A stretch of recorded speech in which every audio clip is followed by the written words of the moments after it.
soco market price kala soco lacagtan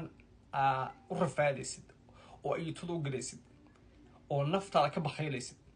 oo xitaa aad gaari ka gadanayn dhar fiican ka xirnayn vacation ka aadeen adigoo og in taanki lagu dhahayn uu guurka Mareykanka qurbaha uu yahay liability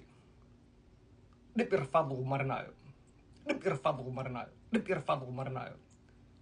mid ugu foolxun maanta haddaad doonatid rafaadka lagu marinayo ogtahay si isku qiimeynaysa isku qaaliyeynaysa waa ogtahay priceka la soco 10 chicken ah alisku aroosaya isku mehersanaya aad marka sharafta ilaali waxa ka dhigaysaa 15 chicken ka dhigaysaa 5 ku daraysaa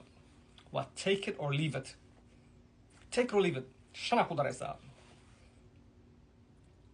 qabiil laandheer ka dhalata maano 5 ugu dar leebas 15 chicken take it or leave it hadii kala Soomaaliya gabdhaha Soomaaliya boqolkiiba boqol kaaga fiican in aan nolol fiican tustid abaal kaaga hayaan thank you kuleeyin ajirna wax sadaqana way khayr ku rajeenaya